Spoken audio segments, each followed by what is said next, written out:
Cynthia. Yes. What are you doing? Oh, perfect time to catch you. Come here.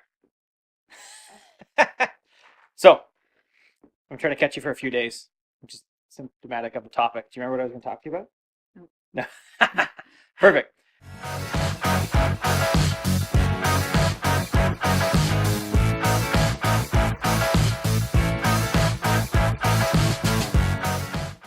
We're going to talk about working in the business or working together. Do you remember that? Do you remember when you worked for the business a little bit? Yeah.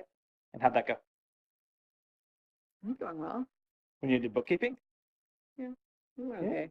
Okay. Okay. So she says okay. I think, because I kept having to wait for stuff. Yeah. It wasn't always easy for me to No. get to it. What about working at Western? How'd that go?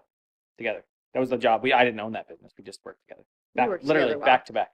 Yeah, we worked together well. Okay.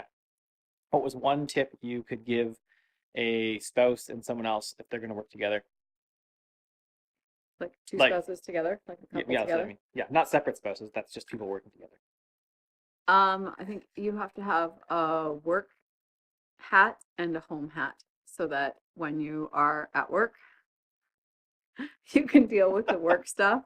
And when you're at home, you deal with the home stuff. You have to not take the home stuff into work and vice versa as much as possible. So one thing we did when we were at Western, which was one town over, is when we got out of the car, we stopped talking about work, right? Yeah. Remember that? Cool. Yep.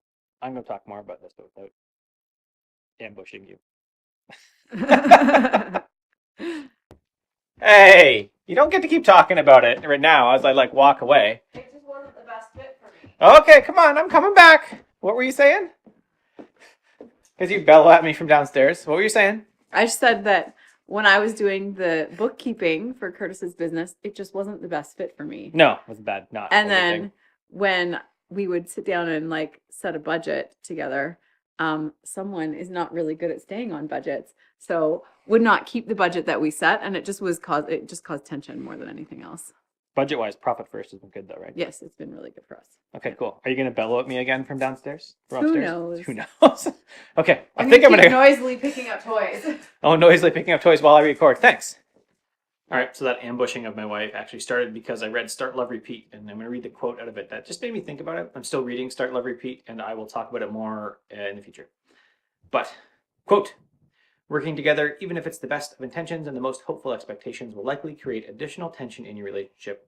There are that many more things on top of the day-to-day management of your household and family that the two of you could disagree about.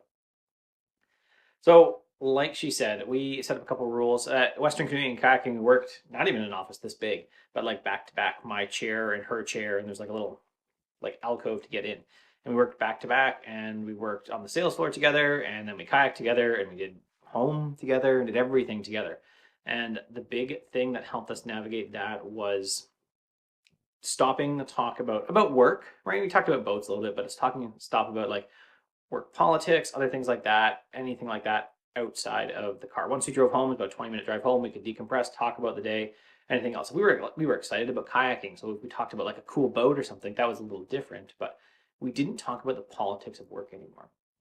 And the second notice, when she did my bookkeeping, she said she did okay. I felt super frustrated by it because it wasn't getting done in the time frame that I hoped it would get done at.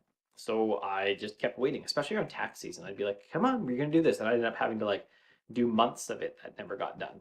So I had a bookkeeper for a while. Now I actually do my own. On Fridays, really quick, I just buzz through all the receipts. And the big thing she said is it just wasn't the right job for her. So she doesn't do it now. I do all the receipts. I do send it off to my tax people and just get my taxes done. And that's what I worry. So that's what we get done. Even as we've progressed further and we've talked other times about her doing stuff, I've often actually defaulted to no because it's not the right thing for her. Because it's often been, hey, some admin task that I have a hard time getting to. And I say no because then I don't set the expectation incorrectly as well for her where I'm saying, hey, you're going to do this. And then I don't have to, only for me to have to do it later. So yeah, if you're going to work with your spouse, you need to set good boundaries. You need to figure out what they are good at and what they aren't good at and what they really enjoy doing, what they love doing, and focus on those things. Don't focus on, this is just what I have to have done, so you must do it, my spouse, right? say admin work or bookkeeping for Cynthia. That's not, she's just not good. It's funny, she's good at budget. She does the budget around the house, and I keep it because she keeps it. That's why I don't have a credit card as well. So anyway, think about that. If you're going to be working with your spouse, set good boundaries, come up with good agreements about what you'll do, and then just keep revisiting it, because it's quite possible that the thing that you are doing, having your spouse do, or like the way you're working together, just doesn't fit. It's not their area of expertise. They would never take a job doing it. They're only doing it because it's your business.